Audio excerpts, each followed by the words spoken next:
Hello audience, स्वागत है आप सभी का आपके अपने यूट्यूब चैनल जी दरोगा जी में। देखिए अभी हमारे साथ द ऑफिसर्स अड्डा के अंकेश सर मौजूद हैं और जैसा कि सर ने कहा है बिहार दरोगा का बैच लाने जा रहे हैं। और मैं सबसे पहला चीज़ ये पूछूंगा कि बच्चों के मन में ये दुविधा है, बहुत दिन से डेट पे डेट बस मिलते जा रहा है और आश्वासन ही देते आ रहे हैं, बहुत सारे यूट्यूब पे हैं। और मैं भी बोला था कि भैया आपका 2024 में तो वैकेंसी नहीं आएगी, लेकिन 25 का जनवरी बीत चुका, फरवरी स्टार्ट है, अभी तक वैकेंसी नहीं आई है। चलिए जानते हैं सर से वैकेंसीज कब तक आएगी और इस पर मैं सिलेबस किस तरह का है, चूंकि सर अगर स्टार्ट कर रहे हैं तो इनका कुछ अलग ही होगा अंदाज स्टार्ट करने का। तो चलिए सर से ही जानते हैं। सर स्वागत है आपका हमारे चैनल। नमस्कार कुणाल जी, कैसे हैं आप? ठीक हूँ सर। चलिए तो सर बच्चों का जो सवाल है सर, सबसे पहले कि वैकेंसीज कब आएंगी, क्योंकि आप अगर इस क्षेत्र में उतर रहे हैं सर तो कहीं ना कहीं आपको कुछ इन्फॉर्मेशन लेकर ही आ रहे होंगे आप इस क्षेत्र में। देखिए, सबसे पहले जो फरवरी की माह चल रही है इसमें तो वैकेंसी नहीं आने वाली है, तो फरवरी के लिए निश्चिंत हो जाए। मार्च में आ सकती है, उम्मीद है, तो पूर्ण रूप से सशक्त तैयारी करना अभी से शुरू कर देना होगा, क्योंकि अगर तैयारी अभी से शुरू नहीं होगी तो नोटिफिकेशन के आने के बाद विद इन 6 मंथ जो है ये एग्जाम कंडक्ट, क्योंकि इसका प्रोसेस बहुत फास्ट है। 6 मंथ में तो सर देखा जाता है पीटी मेंस और फिजिकल का भी डेट दीजिए। बिल्कुल, तो वही मैं कहना चाह रहा हूं कि ये जो 6 महीने की प्रक्रिया होती है नोटिफिकेशन के बाद, ये कैसे बीतती है वो पता भी नहीं चलता है। तो आप अभी इंतजार कर रहे हो फरवरी में और अचानक से मान लीजिए मार्च में आ गई, तो आपको सांस लेने का भी फुर्सत नहीं मिलेगा, क्योंकि बहुत लंबा प्रोसेस है, पीटी मेंस फिजिकल वगैरह सब है। तो इसी के लिए आपको फरवरी माह में इंतजार करने होंगे, अपने सिलेबस को अपडेट करना होगा, अपने आप को तैयार करके सशक्त करना होगा, क्योंकि मार्च में उम्मीदें हैं, मार्च में आ सकती है। और उसके बाद फिर उस तरह से तो फिर ऑफिसर अड्डा आप लोग के साथ है ही।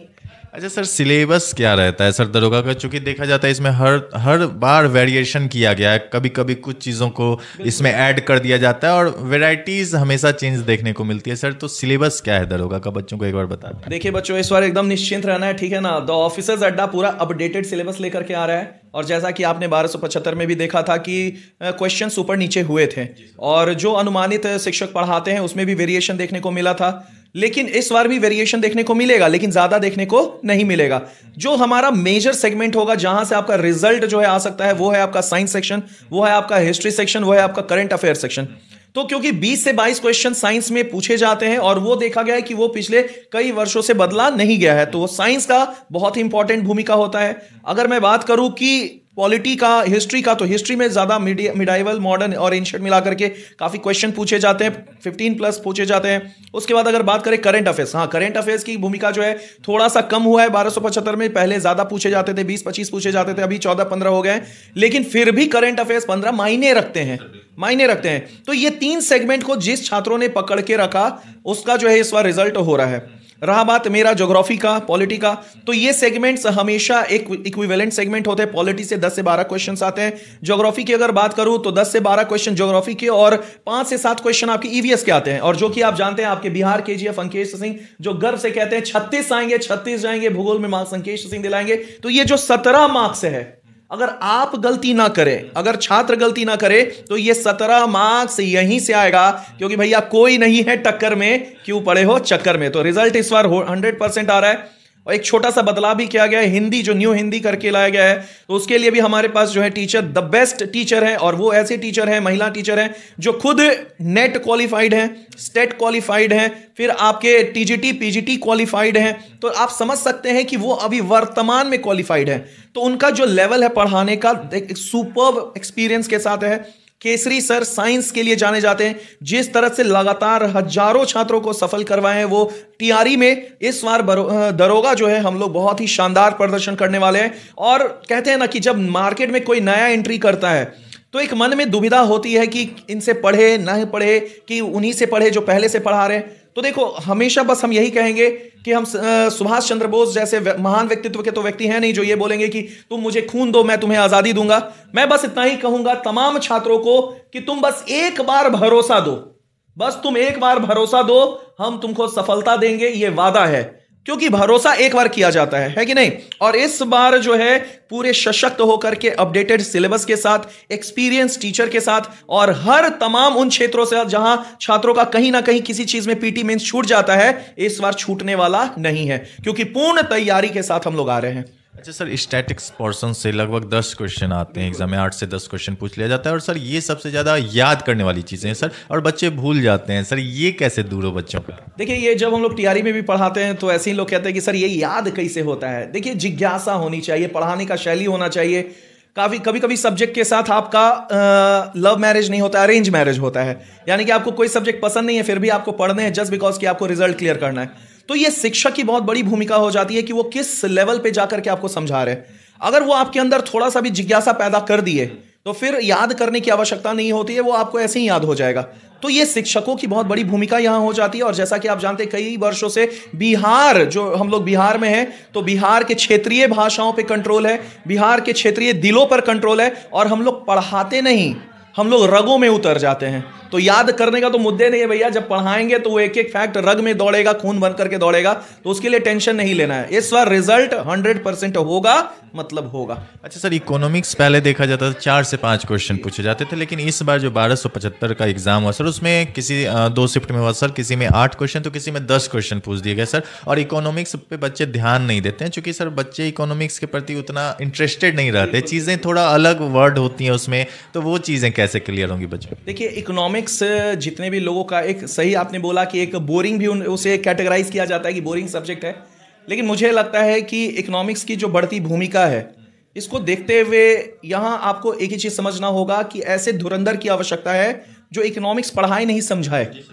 डे टू डे लाइफ से अगर इकोनॉमिक्स को समझाया जा सके तो हमें लगता है उससे बेहतर और कुछ नहीं होगा। फॉर एग्जाम्पल, अगर मैं अभी बैठा हुआ हूं तो इसकी आर्थिक प्रभाव क्या हो सकती है। अगर मैं मॉनसून पढ़ा रहा हूं, अगर मैं वर्षा ऋतु पढ़ा रहा हूं, तो वर्षा ऋतु को आर्थिक से कैसे जोड़ा जा सकता है। अगर इस तरह से अगर शिक्षक पढ़ाते हैं तो मुझे लगता है economics one of the easiest subject होता है कि किस तरह से अच्छी बारिश अच्छा फसल का कारण बनता है। अच्छा फसल जो है उद्योगों में अच्छे कच्चे माल का कारण बनता है, और जब कच्चा माल परिपूर्ण रूप से जाएगा उद्योग में तो प्रोडक्शन हाई होगा, और प्रोडक्शन हाई होगा तो आपका इन्फ्लेशन यानी कि महंगाई कम होगी, क्योंकि डिमांड और सप्लाई। तो निश्चिंत रहिए साथियों, इस लेवल से पढ़ाएंगे कि इकोनॉमिक्स की बढ़ती भूमिका भी आपको लगेगा कि अरे यार, इस बार इतना आसान सब्जेक्ट है तो सर इकोनॉमिक्स हो। तो हर लेवल के एक्सपीरियंस टीचर्स हैं, हर क्षेत्र में पारंगत टीचर हैं, तो कोई भी सब्जेक्ट में दिक्कत नहीं होने वाला है। हर सब्जेक्ट के लिए एक एक्सपीरियंस टीचर, एक टारगेट टीचर जो है हम लोग सेट कर रहे हैं कि इस बार पीटी हो या मेंस हो, लेश मात्र की भी दिक्कतें और कठिनाइयां छात्रों को नहीं आनी चाहिए। टू द पॉइंट एकदम तैयारी होना चाहिए, और हर शिक्षक का यही दायित्व है कि इस बार एक भी क्वेश्चन नहीं छूटेगा, एक भी क्वेश्चन नहीं।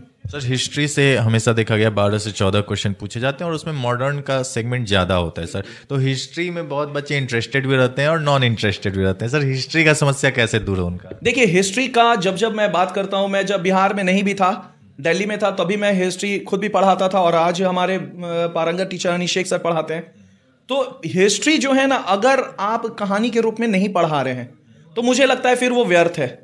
क्योंकि कहानी, जैसे मान लीजिए कुणाल जी, आप का अगर हम व्याख्या करते हैं और आपके बारे में जनता को कहानी सुनाते हैं, तो अगर मैं कहानी शुरू करता हूं कि कुणाल जी का जन्म कैसे हुआ, कुणाल जी जब 1 वर्ष के थे तो क्या थे, 2 वर्ष के हुए, 3 वर्ष के, 4 वर्ष, यानी कि अगर सही क्रम से इतिहास को पढ़ाया जाए तो मुझे लगता है दुनिया का सबसे आसान और सबसे पसंदीदा सब्जेक्ट हिस्ट्री है। क्योंकि यहां हर चीजें क्रमानुसार हुआ, कैसे हड़प्पा के बाद वैदिक, वैदिक के बाद किस तरह से जनपद, और जनपद के बाद महाजनपद, और विकसित होते हुए एक बड़े साम्राज्य का रूप लिया, कैसे देवी देवताओं का रोल बढ़ा, कैसे ब्राह्मणिज्म थोड़ा खत्म हुआ और बुद्धिज्म, जैनिज्म बढ़ा, और किस तरह से रिवाइवल हुआ, कैसे मुगल जो है उनके आने से पहले दिल्ली सल्तनत आए, और दिल्ली सल्तनत में क्या क्या विशेषता ऐसी नहीं थी जो मुगल को आगमन का कारण बना, और मुगल में ऐसी क्या क्या कमियां थी जिसके कारण अंग्रेज जो है हमारे ऊपर अपना आधिपत्य जो है साबित कर सके। तो अगर इस तरह से क्रमानुसार अगर पढ़ाया जाए तो मुझे लगता है कि इतिहास न याद करने की जरूरत है, और इतिहास में सबसे बेहतरीन मार्क्स लाने वाले तो इस लेवल से पढ़ाया जाएगा। जो क्रम अभी आपको समझाए, तो इतिहास में क्रम होता है, इतिहास का अर्थ होता है कहानी, और कहानी का एक सीक्वेंस होता है। लेकिन हमारे बिहार के मार्केट में क्या है, पहले मॉडर्न पढ़ा देगा, फिर मिडाइवल पढ़ाएगा, फिर एंशिएंट पढ़ाएगा, जबकि सही क्रम होता है पहले एंशिएंट, फिर मिडाइवल और फिर मॉडर्न। तो एक बार क्रम सही होते हैं ना तो कहानियां समझ में आती हैं। तो बिल्कुल इस बार उस लेवल से पढ़ाएंगे कि आपको पढ़ाई जो है ना केवल मजेदार लगेगा, इंटरेस्टिंग लगेगा, अपितु आप घर पे भी जाकर के बोलिएगा कि अब पढ़ने का जरूरत नहीं है, ऑफिसर अड्डा में पढ़ लिए भैया, सब कुछ हो गया। अच्छा सर, जैसा कि आप बता रहे हैं कि आपकी टीम उतर रही है, तो कब से ये दरोगा का बैच आप लोग स्टार्ट कर रहे हैं? देखिए, दरोगा का बैच हमारा जो एडमिशन चालू है, ठीक है ना, और मोस्ट प्रोबेबली हम लोग इसे 15 फरवरी समय रखे हैं, ठीक है ना। तो 15 फरवरी से श्री गणेश करेंगे। अभी कोर आइडियोलॉजी पे काम करेंगे, कोर उनके कमजोरियों पे काम करेंगे छात्रों के। सबसे पहले जानेंगे हम लोग कुछ दिनों तक कि आखिर उनमें क्या ऐसी कमी है जहां उनसे दरोगा अभी तक क्लियर नहीं हो पा रहा है, क्योंकि मार्केट में कई लोग जो हैं वो दरोगा पढ़ा रहे हैं, लेकिन अगर पढ़ा रहे हैं तो फिर भी कहीं ना कहीं तो कमी रह रही होगी जिसके कारण 100% रिजल्ट नहीं आ रहा है।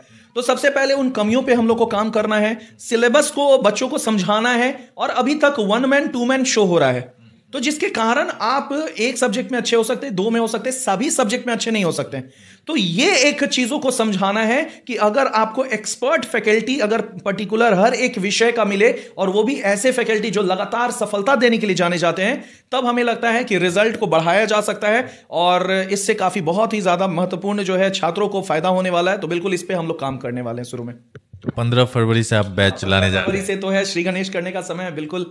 अब ईश्वर का, परमपिता परमेश्वर का अगर अनुकंपा रहा और छात्रों का साथ रहा तो इस बार सबसे ज्यादा रिजल्ट देने वाला संस्था दरोगा में भी, शिक्षक भर्ती में तो हम लोग हैं ही, दरोगा में भी सबसे ज्यादा रिजल्ट हम ही लोग देंगे। बहुत बहुत धन्यवाद। Thank you so much Kunal ji. चलिए, जैसा कि सर ने कहा है कि फरवरी में तो वैकेंसीज आने की उम्मीद नहीं है, क्योंकि देखिए विकलांग वाला मैटर अभी तक क्लियर हुआ ही नहीं है। वो जब तक क्लियर नहीं होगा वैकेंसीज नहीं आएगी, चाहे फरवरी टल जाए या मार्च टल जाए। लेकिन सर ने कहा है कि मार्च में मोस्ट प्रोबेबिलिटी है, आपके चांसेस हैं कि आपके मार्च में वैकेंसीज निकल सकते हैं। 1806 पद को लेकर के वैकेंसीज आने वाली है। चलिए, जैसा सर ने कहा है आप लोगों को मेहनत करना है, सर मेहनत करवाएंगे। अगर आप लोग जुड़ना चाहते हैं तो 15 फरवरी से सर, आप लोगों को पता है कि सर बैच स्टार्ट करने वाले हैं, तो जुड़ सकते हैं। सभी लोगों का स्वागत है, सभी लोगों जी का जी स्वागत जी है। सर। तो वीडियो अच्छी लगी तो वीडियो को लाइक कीजिएगा, चैनल सब्सक्राइब कर लीजिएगा। कोई भी क्वेश्चन हो तो मुझे कमेंट बॉक्स में कमेंट करके जरूर पूछिएगा। धन्यवाद।